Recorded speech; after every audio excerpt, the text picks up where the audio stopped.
Et what's up mes chers amis catch addicts, c'est Jimbo.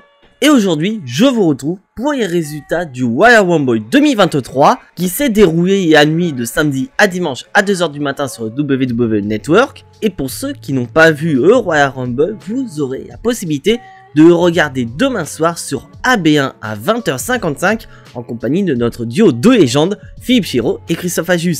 Mais avant de rentrer dans le vif du sujet, je tiens avant tout à remercier tous ceux qui étaient présents dans le chat jusqu'à 6 h du matin parce que c'était quand même très long ce Royal Rumble. Mais surtout, je remercie mes invités qui ont accepté l'invitation, qui étaient présents jusqu'au bout pour le live réaction.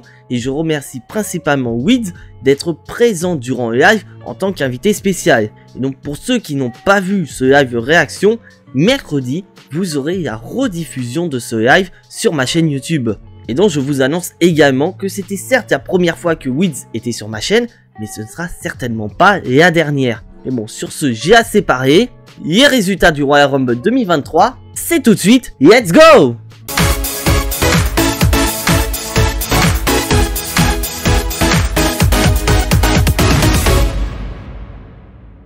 Bon, je vais directement rentrer dans le vif du sujet. J'ai détesté ce Royal Rumble 2023. Et avant que vous décidez de m'assommer de pouces rouges et que vous allez carrément vous désabonner de cette chaîne YouTube, ne le faites absolument pas s'il vous plaît, on est presque à 700 abonnés, je compte sur vous car je compte vous préparer une vidéo spéciale 700 abonnés sur la chaîne. Et bon, mis à part ça, je vais vous expliquer pourquoi je n'ai pas kiffé ce Royal Rumble 2023. Car déjà, avant même que le Royal Rumble ne démarre, on s'attendait vraiment à de la grosse dinguerie car on n'avait pas beaucoup de participants qui s'étaient annoncés, que ce soit dans le Royal Rumble match ou le Royal Rumble match féminin.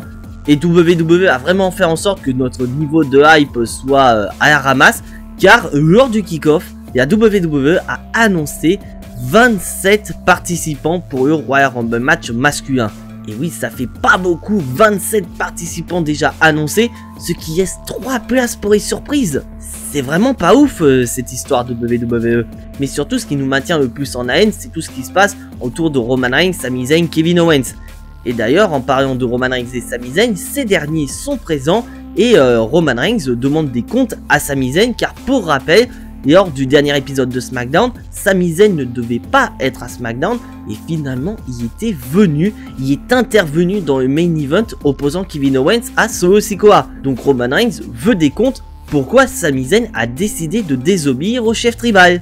Et tout comme à Raw, Jey Uso va prendre la défense de Sami Zayn en disant que comme la sécurité les ont virés, personne ne pouvait aider Solo Sikoa et donc Jey Uso a demandé à Sami Zayn de rentrer dans l'arène de SmackDown pour pouvoir aider Solo Sikoa à la place des Usos. Donc Roman Reigns y a passé éponge, il a parfaitement compris que voilà, de base Sami Zayn a obéi aux ordres, mais c'est avant tout Jey Uso qui a contacté pour venir.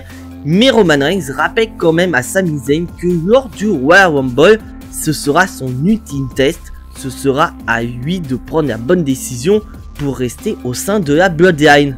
Et surtout qu'en plus, WWE nous a vite fait redescendre davantage dans nos théories un peu farfelues. Car pour ceux qui n'avaient pas vu mon Jimbo Gnostic, j'avais annoncé une certaine théorie concernant le Royal Rumble match masculin. Mais j'avais également développé davantage la théorie de Sturry qu'il avait fait dans son Sturry Stradamus. Et donc oubliez vos théories car la WWE a annoncé que le main event du Royal Rumble sera le match entre Kevin Owens et Roman Reigns. Il y aura peut-être une présence de The Rock, on ne sait pas. Mais bon, assez parlé, il est temps de passer à la carte de ce Royal Rumble 2023 et WWE va encore plus nous choquer car on va immédiatement démarrer avec un Royal Rumble match et ce Royal Rumble match, c'est le Royal Rumble match masculin. Et bordel, quelle catastrophe ce Royal Rumble match masculin.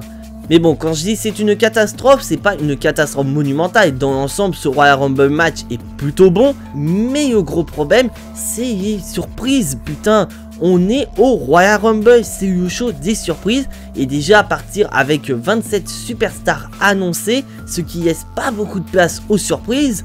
Et même les surprises en soi pour ce Royal Rumble match masculin, c'est vraiment pas ouf. Parce qu'en parlant de surprises, nous avons eu Booker T qui est arrivé en numéro 21. Et il a juste fait sa danse comme il fait habituellement et il est reparti vite off. En numéro 24, nous avons encore eu le retour d'Edge qui nous a rappelé que ce dernier est en rivalité avec le Judgment Day. Donc Edge a éliminé Finn Balor et Damien Priest. Et au moment où il a voulu éliminer Dominic Mysterio, ce dernier s'est fait éliminer par Damien Priest et Finn Balor, ce qui a entraîné une bagarre générale à l'extérieur. Et on a même eu la présence de Rhea Ripley qui a attaqué Edge et Beth Phoenix qui a porté un gros spear sur Rhea Ripley, ce qui pouvait laisser supposer que Rhea Ripley allait partir avec un désavantage pour le Royal Rumble match féminin et que Beth Phoenix pourrait participer au Rumble féminin dans le but de mettre des bâtons dans les roues de Rhea Ripley. Donc déjà, premier spoiler alerte, Beth Phoenix ne sera pas dans le Rumble match féminin. Et en autre surprise, nous avons eu Logan Paul qui est arrivé en numéro 30. Et Logan Paul qui nous a fait un spot assez cool avec Ricochet, démontrant également qu'il est un excellent catcheur. Et surtout, Logan Paul va faire une dinguerie car il va éliminer Seth Rollins. Et on pensait tous qu'il était éliminé, Logan Paul. Sauf que non, il n'était pas éliminé, il s'était planqué. Ce qui pourrait laisser supposer que lors de WrestleMania, on pourrait se diriger sur une rivalité entre Logan Paul et Seth Rollins. Je dis ça, je dis rien. Mais je reviens du côté du Judgment Day où on a eu un numéro 17 qui n'a jamais pointé le bout de son nez. Car le numéro 17 était ni plus ni moins que Rey Mysterio, sauf qu'il n'est pas venu. Et dès que le numéro 18 est arrivé, c'était Dominic Mysterio. Et un Dominic Mysterio qui avait le masque de Rey Mysterio. Il est sans supposer que lui et le Judgment Day ont démoli Rey Mysterio durant son entrée. Ce qui laissait supposer que d'une manière ou d'une autre, Dominic Mysterio allait se venger de l'attaque de Dominic. Sauf que ce n'est pas du tout le cas, il n'est pas du tout venu au Royal Rumble. Ce qui fait qu'on s'est torturé, ce qui fait qu'on a eu un Royal Rumble à 29 superstars et non à 30. Et bien sûr, on ne peut pas parler de Royal Rumble sans parler du moment Kofi Kingston. Et bah cette année c'était pareil, on a eu un moment Kofi Kingston, sauf que malheureusement, comme l'année dernière, sa manœuvre était botchée. Et j'irai même beaucoup plus loin, on a eu l'impression que Kofi Kingston s'est blessé. Car lors de sa séquence, Kofi Kingston s'est cogné la tête au niveau de la table des commentateurs. Et d'ailleurs, en parlant de commentateurs, nous avons eu le retour de Pat McAfee, ce que je trouve ça très bien, il est un très bon commentateur. Mais du côté de Kofi Kingston, on peut supposer que ce dernier a eu une blessure au niveau de la tête et qu'au final, il ne pouvait plus continuer à participer au Royal Rumble. Parce que très clairement, c'est botché, mais est-ce qu'il est vraiment éliminé ? Et en parlant de moments marquants de ce Royal Rumble, il y a quand même eu la présence de Brock Lesnar. Et il a fait comme l'année dernière, il a fait du ménage dans le ring jusqu'au numéro 13 qui était Bobby Lashley. Et Bobby Lashley a éliminé Brock Lesnar, mais Brock Lesnar n'a pas apprécié cette élimination. Il a commencé à péter un boulon et s'en est même pris au numéro 14 de ce Royal Rumble, Baron Corbin. Alors que Baron Corbin, il a rien fait, le mec il voulait juste aller dans le Rumble pour gagner son opportunité à WrestleMania. Et bah il a fait face à la bête. Et bien sûr, comment on ne peut pas parler de l'événement principal de ce Royal Rumble match masculin, c'est Cody Rhodes. Car avant que ce Royal Rumble commence, on savait très bien que Cody Rhodes allait pointer le bout de son nez et participer au Royal Rumble. Sauf que WWE sont allés beaucoup plus loin. Cody Rhodes a effectivement fait son retour au Royal Rumble, mais ils lui ont donné le numéro 30. Et ça, je trouve ça très con. Autant ne pas avoir annoncé le retour de Cody Rhodes dans ce cas. Et donc on a une finale assez incroyable, car pour la première fois de l'histoire du Royal Rumble, la finale va opposer le numéro 1 et le numéro 30. Et donc bien sûr on a Cody Rhodes qui est en numéro 30, mais le numéro 1 de ce Royal Rumble match masculin était ni plus ni moins que le champion intercontinental Gunther.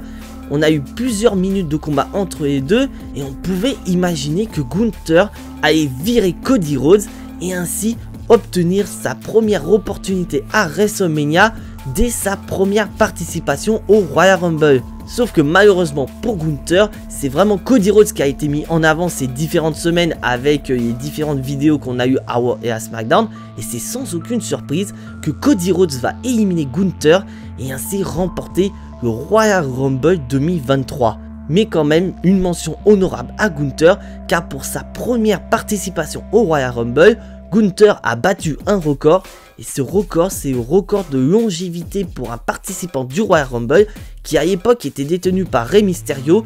Il avait tenu 62 minutes et Gunther a tenu 71 minutes pour ce Royal Rumble, ce qui est un énorme exploit pour Gunther. Et avec cette performance lors du Royal Rumble, on peut dire que Gunther est un futur main eventer de la WWE. Et donc bien sûr Cody Rhodes sans aucune surprise remporte le Royal Rumble, mais c'est vrai que c'est un Royal Rumble très prévisible. Parce qu'on savait que Cody Rhodes allait revenir car on savait que Cody Rhodes allait revenir et surtout que WWE a annoncé son retour, mais je ne voyais pas dans ce cas l'intérêt de donner le numéro 30 à Cody Rhodes pour qu'il gagne après le Royal Rumble.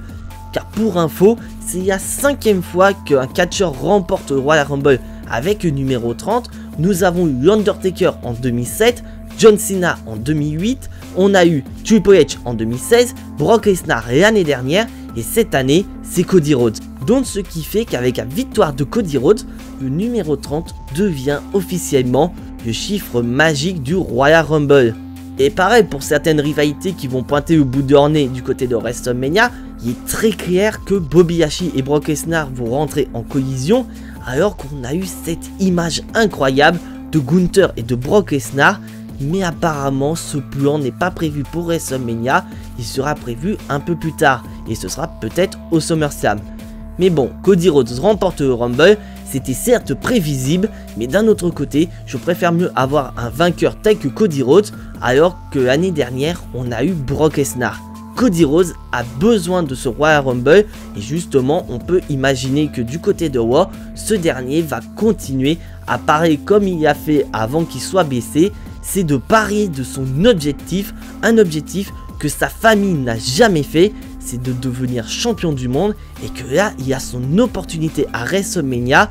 Donc quoi que de mieux pour Cody Rhodes de réaliser cet exploit sur la plus grande scène du monde. Et là pour le moment on n'a aucune information, on sait juste que Cody Rhodes et Roman Reigns vont s'affronter à WrestleMania, mais on ne sait pas si c'est pour les deux titres, donc le titre de champion incontesté, ou est-ce que la WWE va décider à l'approche des Elimination Chamber de séparer le titre WWE et titre universel, et Cody Rhodes devra choisir entre les deux titres de Roman Reigns. Et donc maintenant mes chers amis Catch Addicts, c'est à vous dans les commentaires, n'hésitez pas à me dire ce que vous avez pensé de ce Royal Rumble match masculin, mais pour moi c'est clair et net, ce Royal Rumble match masculin 2023 ne va pas rentrer dans les annales de la WWE. Bon, après ce Royal Rumble match masculin, on va passer sur un match où on avait énormément de questions, et c'est par rapport à sa stipulation, car nous attaquons le Pitch Black match entre Bray Wyatt et LA Knight. Et pour être honnête avec vous, j'avais beaucoup de questions par rapport à ce match, car au vu de la traduction, ça allait être un match dans le noir, sauf que là, la WWE nous a présenté un match sponsorisé, car pour rappel, le sponsor de ce match est une boisson américaine qui a pour particularité d'être réfléchissante, donc de briller dans le noir. Et donc on voit un match entre les deux où tout est fluorescent. Et c'est vrai que l'idée était assez intéressante, notamment avec le personnage de Bray Wyatt, car on a un Bray Wyatt qui a de la peinture fluorescente. Et on voit un Bray Wyatt avec une aura démoniaque. Et donc c'était quelque chose que je trouvais assez intéressant. Mais au niveau du match, je suis extrêmement déçu. Le match ne va pas durer longtemps entre les deux. Il y a eu certes un petit spot assez sympa avec Bray Wyatt et LA Knight qui vont démolir une table.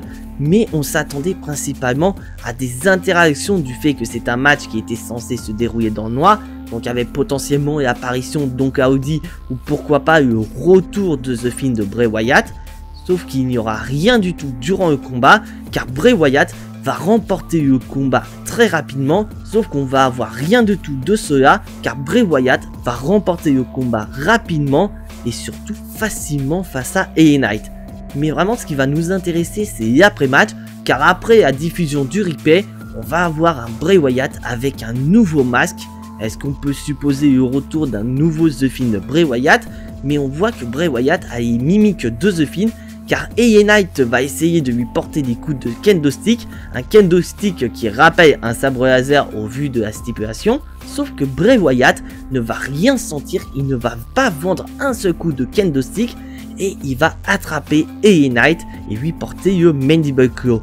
Et après ce Mandible Claw, Bray Wyatt va positionner LA Knight d'une manière assez spéciale, car on va avoir Oncle Howdy qui va être au niveau d'un échafaudage, donc qui va être présenté très haut comme une divinité par rapport à Bray Wyatt. Et ce qui va être plus surprenant, c'est que Oncle Howdy va porter une descente du coude sur LA Knight, mais une descente du coude totalement botchée, car le mec il va viser mais très loin, il ne va pas du tout toucher LA Knight. Mais après cette descente du coude, les flammes vont surgir.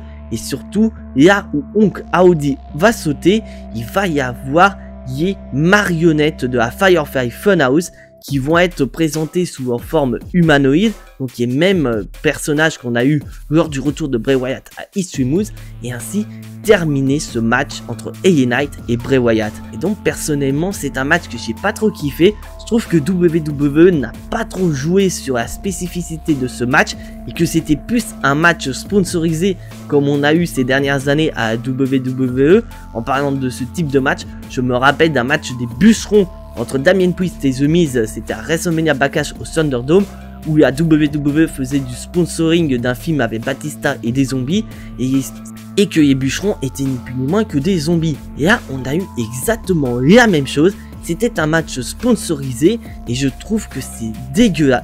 Et ce qui fait que je suis très déçu de ce combat, car on avait vraiment la possibilité de jouer sur cette spécificité, le fait de catcher dans le noir, vraiment avoir des choses qui vont s'apporter à la gimmick de Bray Wyatt, le retour de The Fiend, Oncle Howdy, ou même les personnages de la Firefly Funhouse qui viennent intervenir dans le combat, sachant qu'il n'y avait aucune disqualification dans ce combat, pour énerver LA Knight et ainsi aider Bray Wyatt à remporter le combat. Ça aurait permis d'avancer dans la gimmick de Bray Wyatt. Mais au vu de cette descente du coude totalement botchée de Oncle Howdy, on peut supposer que ce dernier n'interviendra pas pour le match entre Bianca Belair et Alexa Bliss. Et en parlant du combat entre Alexa Bliss et Bianca Belair, on enchaîne aussitôt avec ce combat entre les deux catcheuses. Et pour être honnête avec vous, je suis terriblement déçu de ce combat. Car pour être honnête avec vous, on a déjà vu Alexa Bliss et Bianca Belair s'affronter du côté de Raw.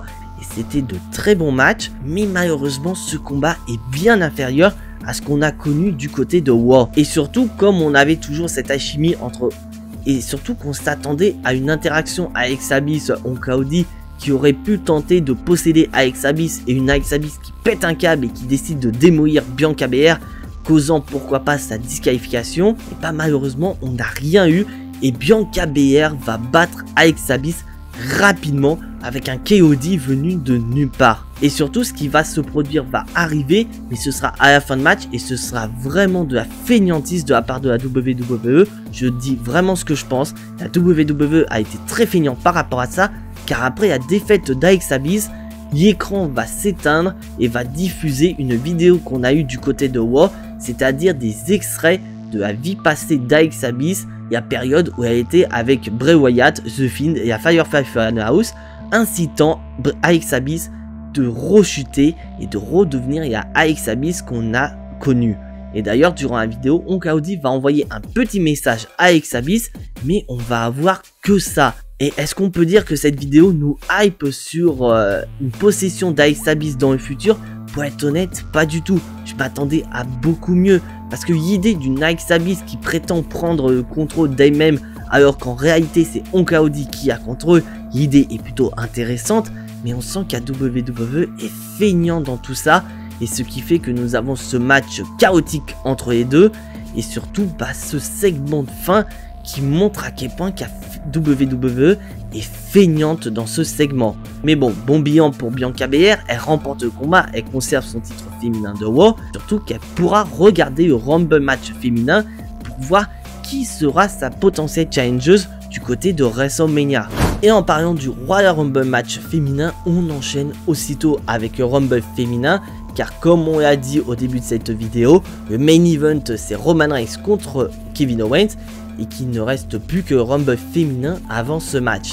Donc déjà dès le début on est dans la compréhension totale, car le Royal Rumble match va démarrer avec Rhea Ripley. Alors qu'à la base, Liv Morgan s'était annoncé comme étant la première entrante au Royal Rumble match féminin, mais WWE a dû inverser car c'est Liv Morgan qui va être la numéro 2. Et une Rhea Ripley qui montre certains signes suite au spear qu'elle a subi au début du show de la part de Beth Phoenix, sauf qu'elle va juste montrer ça au début parce que durant l'intégralité du Royal Rumble, Rhea Ripley ne va montrer aucun signe et d'ailleurs aucune participante ne va cibler la zone qui a été blessée de Rhea Ripley suite au spear de Beth Phoenix. Et pour être honnête avec vous, j'ai plus kiffé ce Royal Rumble match féminin que le Royal Rumble match masculin. Car pour être honnête, on a eu plus de surprises et surtout, on a eu des venantes du côté de NXT car on a eu 3 catcheuses provenant du show Jaune et Or. Donc dans l'ordre des apparitions, nous avons eu Roxanne Perez qui est ni plus ni moins que la championne NXT, on a eu Zoey Stark et on a eu Indi Hartwell. Donc on a eu vraiment de belles représentantes, mais je suis assez déçu de la part de Roxanne Perez, car pour rappel, elle est la championne NXT, et c'est celle qui va rester le moins longtemps des 3, ce que je trouve ça plutôt moche, parce qu'elle est quand même censée représenter NXT, donc logiquement, étant la championne, c'est elle qui doit tenir le plus longtemps parmi les catcheuses NXT, sauf que ce n'est pas du tout le cas. Et en parlant de légende, nous avons eu Michelle McCool qui a participé au Royal Rumble alors qu'elle faisait partie du public, qui a été au premier rang avec ses enfants et elle-même était surprise de faire partie de ce Royal Rumble. Mais pour être honnête, j'ai apprécié la participation de Michelle McCool car à la différence du Booker T du côté des hommes, Michelle McCool était présente physiquement. Et là, on va passer à la case retour et pour être honnête, j'ai apprécié grosso modo les retours qu'on a eu pour ce Rumble féminin. Donc en parlant de retour, nous avons eu le retour de Doudrop qui a repris son ancien nom de NXT UK et c'était Piper Niven. Car pour être honnête avec vous, Piper Niven a quand même un physique assez impressionnant, mais j'aimais pas le nom Doudrop car je trouvais que c'était mal poli vis-à-vis d'elle, c'était un nom qui visait son aspect physique alors que pour moi, chacun son physique et que maintenant que Triple H a repris les commandes, j'espérais qu'une seule chose, c'est qu'elle récupère le nom de Piper Niven. Donc Piper Niven est de retour et j'espère qu'avec Triple H aux commandes, Piper Niven sera vraiment la réelle menace qu'on a connue du côté de NXT UK. Et en parlant d'autres retours, je vais parler de mon retour que j'ai le plus kiffé, c'est le retour d'Asuka. Car Asuka, ça faisait un petit moment qu'elle n'était plus présente du côté de Raw et surtout il y avait des grosses rumeurs d'un changement de gimmick du côté de la japonaise. Et ce changement de gimmick est arrivé car Asuka est arrivée avec une peinture faciale mais que j'ai kiffé, une peinture faciale qui rappelait la gimmick qu'elle avait du côté du Japon, une gimmick au Japon qui était connue sous le nom de Kama. Et comment on ne peut pas parler de ce Royal Rumble match sans parler du numéro 30? Car oui, c'était un numéro 30 totalement botché. Car avant même que le chrono se lance, nous avons la musique de Nia Jax qui retentit. Une Nia Jax qui fait officiellement son retour à la WWE. Car ce n'est pas un one shot, Nia Jax a effectivement signé un contrat avec la WWE. Pour être honnête avec vous, je ne voulais pas de ce retour de Nia Jax, car pour ceux qui ne savent pas, Nia Jax a la réputation de blesser énormément de catcheuses. On peut notamment rappeler en 2018 où elle a pété le nez de Becky Lynch, la rendant inapte à catcher face à Ronda Rousey. Donc d'une certaine manière, Nia Jax nous a détruit un match de taré qui était prévu entre Becky Lynch et Ronda Rousey. Et pour être honnête avec vous, s'il fallait mettre un retour avec le numéro 30, j'espérais sincèrement un retour de Naomi. Mais bon, mis à part ça, on a eu quand même dans l'ensemble un Royal Rumble match féminin plutôt correct, avec bien sûr des rivalités dans ce Rumble, et une de ces rivalités est la rivalité entre Becky Lynch et Damage Control. Et d'ailleurs, Damage Control, dès qu'elles vont arriver, elles vont faire le ménage, mais Becky Lynch va également arriver un peu plus tard, il est sans supposer que Becky Lynch va vouloir se venger de Damage Control, et surtout de ce qui lui est arrivé lors du dernier épisode de Raw, car pour rappel, lors du dernier épisode de WoW, Becky Lynch était censée affronter Bayley dans un match en cage, sauf que ce match en cage n'a jamais eu lieu. Becky Lynch s'est fait démolir par Damage Control, sauf que malheureusement pour Becky Lynch, elle a été en infériorité numérique et elle s'est fait éliminer par Damage Control.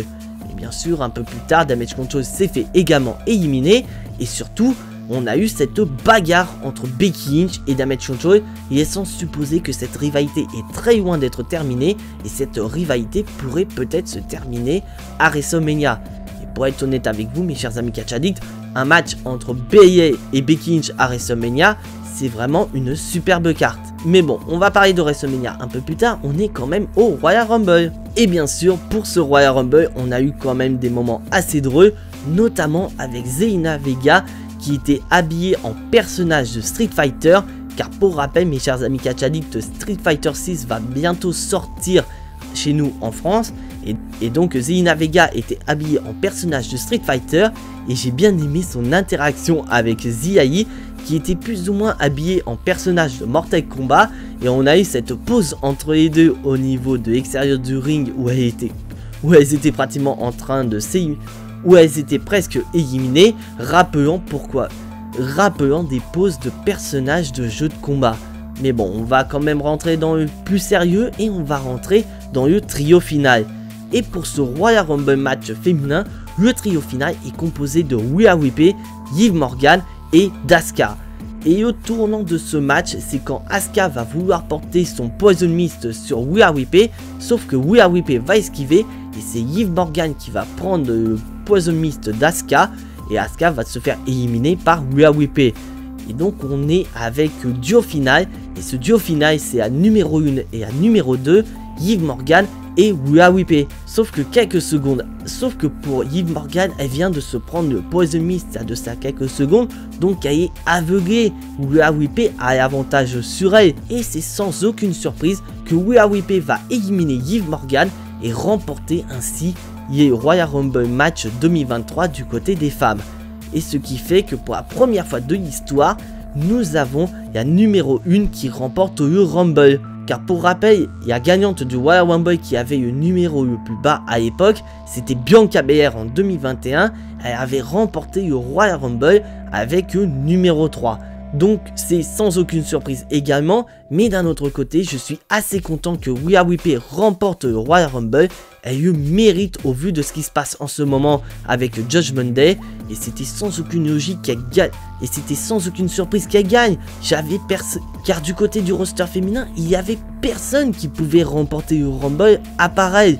On pouvait citer Raquel Rodriguez, mais le truc c'est qu'il est beaucoup trop tôt pour Raquel Rodriguez de remporter le Rumble, alors que pour Rhea Ripley, c'est le bon moment. Après la question qu'on peut se poser, c'est quelle championne Rhea Ripley va choisir pour WrestleMania. Car pour le moment, les championnes sont Bianca Belair et Charlotte Flair. Elle pourrait très bien choisir Charlotte Flair dans le but de se venger, car Charlotte Flair lui a volé tous ses spots depuis qu'elle est dans le roster principal. On peut parler de son match à WrestleMania 36 pour le titre NXT, Charlotte Flair est abattue, ou encore de ce match à Money in the Bank en 2021 où Rhea Ripley était championne et Charlotte Flair lui a piqué sa ceinture. Mais personnellement, je ne veux pas voir Charlotte Flair contre Rhea Ripley, je veux voir Bianca Belair contre Rhea Ripley.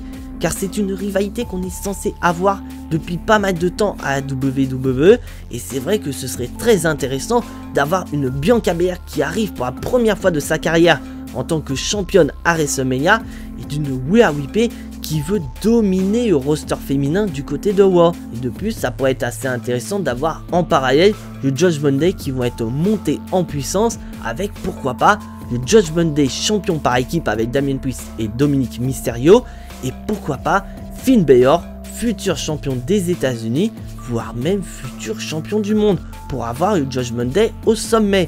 Donc après, comme je l'ai dit, Beth Phoenix n'est pas intervenu, mais on peut supposer avec Elimination Chamber qui va bientôt arriver, Rhea Ripley pourrait très bien affronter Beth Phoenix, et que Beth Phoenix en tant que légende qu'elle est, elle va perdre face à Rhea Ripley dans le but de faire monter Rhea Ripley en puissance, en montrant qu'elle est une challengeuse qui veut, en la positionnant en tant que challengeuse très dangereuse pour Bianca Belair, et que si Bianca Belair ne fait pas attention, elle va perdre son match à WrestleMania au profit de Rhea Ripley. Donc personnellement, c'est un Royal Rumble match féminin que j'ai trouvé bien meilleur que celui des hommes, mais il y a quand même quelques points négatifs.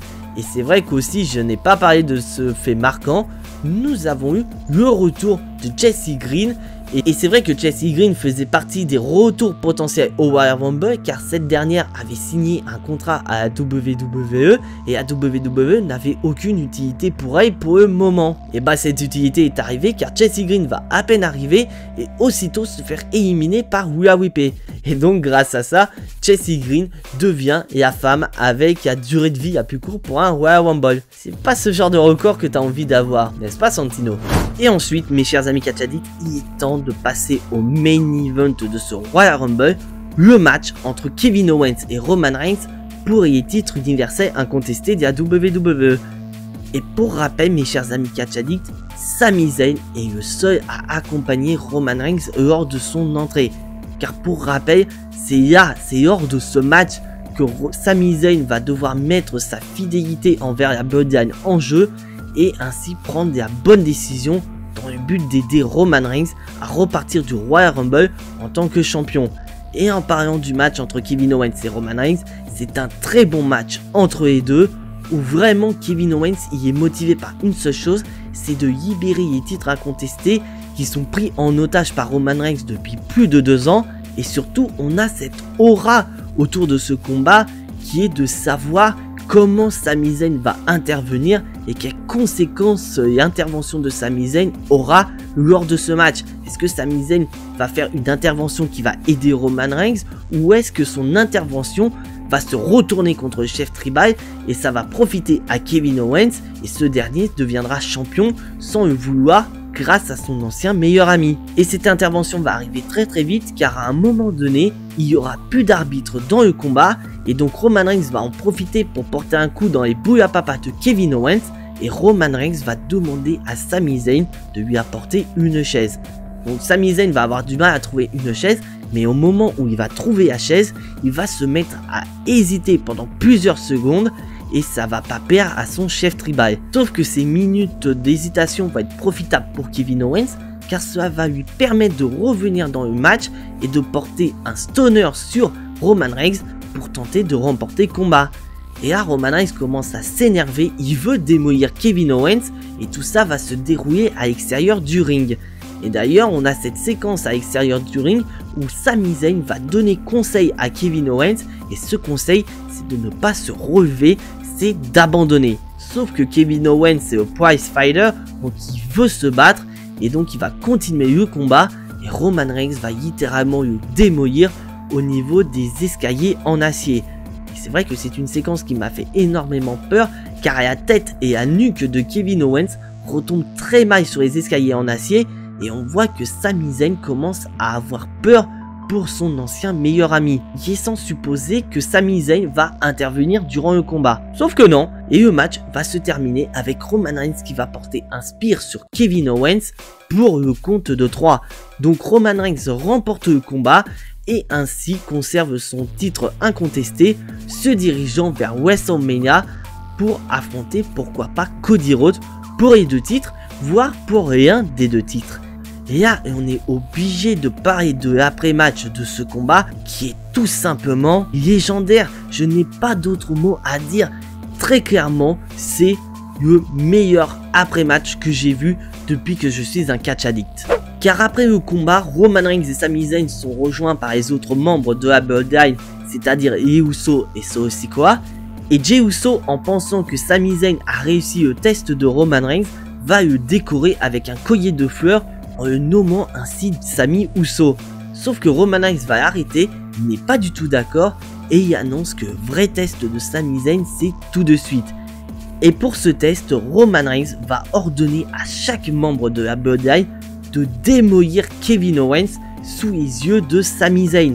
Donc on va avoir les Usos qui vont porter des super kicks Rwandi et surtout Solo Sikoa qui va démolir Kevin Owens en lui faisant le face contre face avec la tête de Kevin Owens coincée sur une chaise. Et là on va passer au plus beau segment que j'ai jamais vu, c'est que les Usos vont menotter Kevin Owens au niveau des cordes et ce dernier va se faire démolir de plusieurs super kicks de la part des Usos. Et là, Roman Reigns veut donner le coup de grâce à Kevin Owens, il veut le frapper avec cette fameuse chaise que Sami Zayn a mis plusieurs secondes à donner à son chef tribal, sauf qu'au moment de frapper Kevin Owens, Sami Zayn s'interpose et ordonne à Roman Reigns d'arrêter cette torture. C'est terminé, Kevin Owens a eu son compte, à quoi ça sert de le massacrer davantage? Et là, Roman Reigns va être sadique, il va ordonner à ce que ce soit Sami Zayn qui donne ce fameux coup de chaise à son ancien meilleur ami en prouvant que Sami Zayn a de jurer fidélité auprès de la Bloodline, auprès de Roman Reigns. Et là, bordel, il était plus de 6 h du matin et heureusement qu'il n'y a personne chez moi parce que je pense que j'aurais réveillé mes voisins. Car on est tous en train de penser que Sami Zayn va obéir à Roman Reigns. Il veut devenir membre de la Bloodline, donc il va massacrer Kevin Owens avec ce coup de chaise. Sauf que non, Sami Zayn va porter un énorme coup de chaise sur Roman Reigns et ainsi trahir la Bloodline. Mais attention, Sami Zayn, là, tu vas subir les conséquences de ce coup de chaise envers le chef tribal. Et là, les Usos sont abasourdis, ils sont surpris de cette attaque de Sami Zayn sur Roman Reigns. Et Jimmy Uso va enchaîner aussitôt avec un super kick sur Sami Zayn. Et Solo Sikoa et Jimmy Uso vont se déchaîner sur Sami Zayn. Car Jey Uso ne va pas du tout intervenir. Il va être témoin de ce massacre et il va même se mettre au niveau d'un coin du ring et il ne va rien faire du tout. Ce qui fait que Roman Reigns va être énervé envers Jey Uso et il va lui demander pourquoi il n'a pas attaqué Sami Zayn. Et là, Jey Uso ne va pas du tout réagir, il ne va pas parler envers Roman Reigns et il va littéralement se barrer alors que Roman Reigns lui demande de revenir. Et là, on voit quand même un Jey Uso qui est en pleurs. On ne sait pas ce qui se passe dans sa tête. Est-ce que Sami Zayn vient de lui briser le cœur?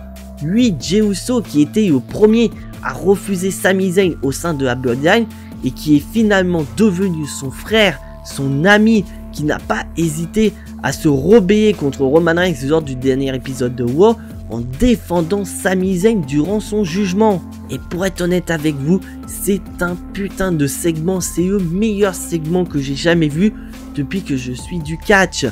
Et vraiment, on part du Royal Rumble avec énormément de questions et rien que ce segment nous hype pour le Raw qui aura lieu cette nuit ou encore pour le prochain épisode de SmackDown. Car on peut vraiment imaginer un Roman Reigns fou de rage qui va commencer à dégommer Sami Zayn, mais surtout il va vouloir des explications de Jey Uso, pourquoi ce dernier n'a pas massacré Kevin Owens aux côtés de ses frères, mais surtout qu'il se soit barré. Et surtout qu'il y a beaucoup d'interrogations car sur Instagram, Jey Uso a fait un message où il disait qu'il quittait la Bloodline. Donc on peut imaginer énormément de choses autour de Roman Reigns, Kevin Owens, Sami Zayn, Jey Uso. Et c'est ce segment qui me pousse à aller regarder au prochain épisode de Raw et au prochain épisode de SmackDown. Et j'ai vraiment peur pour Cody Rhodes. Et donc là, mes chers amis catch addicts, il est temps de passer au bilan de ce Royal Rumble. Pour être honnête avec vous, il y a vraiment à boire et à manger dans ce Royal Rumble 2023. Car les deux Royal Rumble matchs, que ce soit masculin ou féminin, ne sont pas mémorables. Car on savait que Cody Rhodes et Rhea Ripley allaient remporter les deux Royal Rumble. Mais d'un autre côté, par rapport aux vainqueurs de l'année dernière, et bah les deux vainqueurs le méritent largement. Car pour info, l'année dernière, c'était Ronda Rousey et Brock Lesnar qui avaient remporté les Royal Rumble. Et pour être honnête avec vous, c'était un Royal Rumble de part-timer.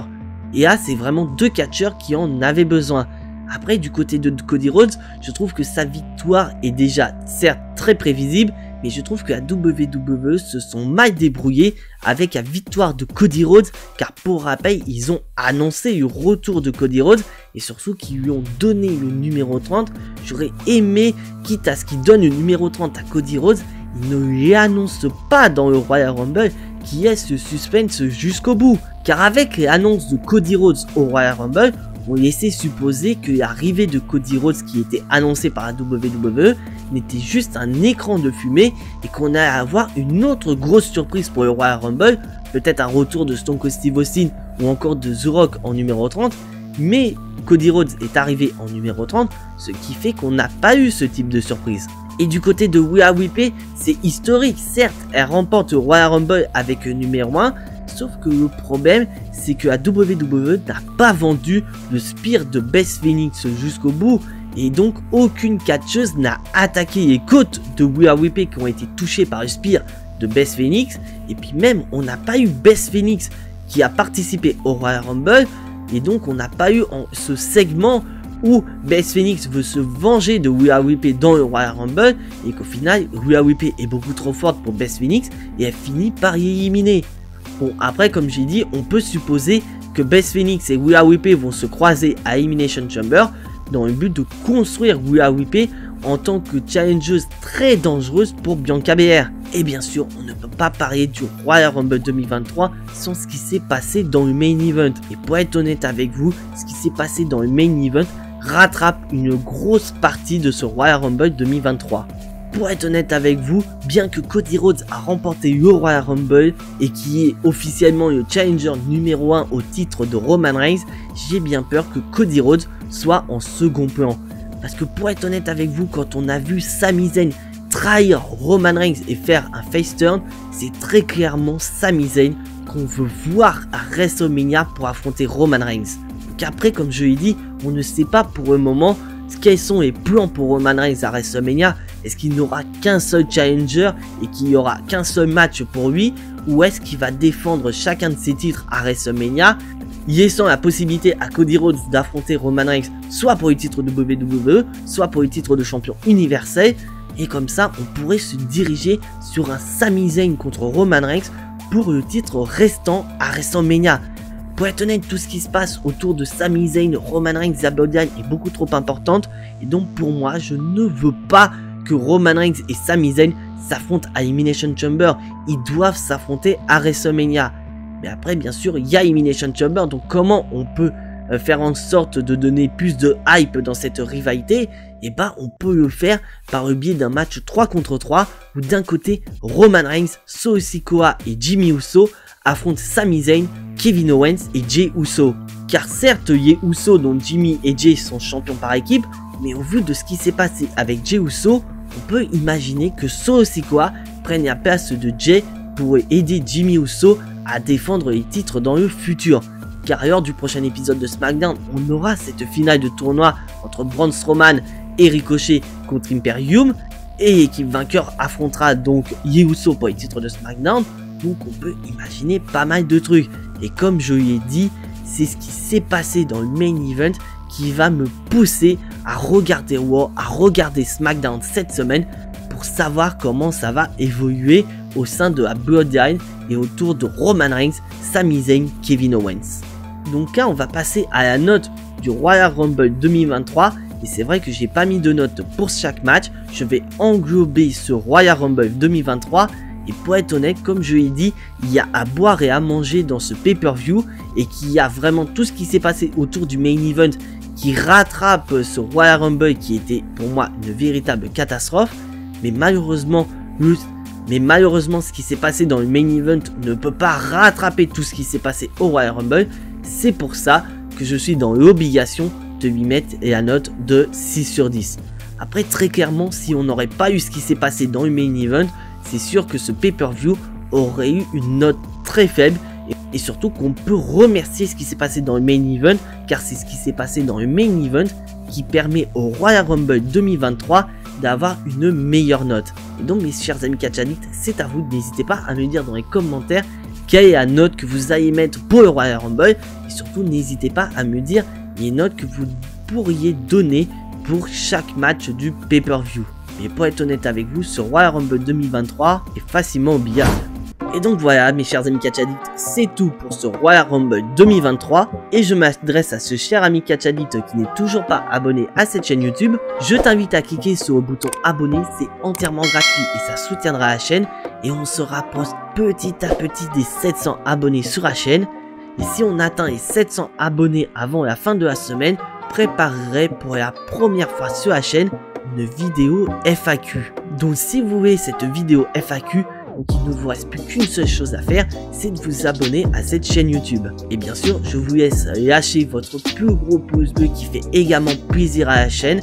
Et ça me fera énormément plaisir car ça montrera que vous appréciez ce que je fais et surtout que ça pourrait m'aider pour le recensement sur YouTube. Et bien sûr, je vous laisse activer la petite cloche pour être notifié des prochaines vidéos car oui, il va quand même y en avoir des vidéos avec ce qui s'est passé au Royal Rumble. On peut imaginer pas mal de choses, donc pourquoi pas des vidéos théoriques qui pourraient arriver sur la chaîne prochainement.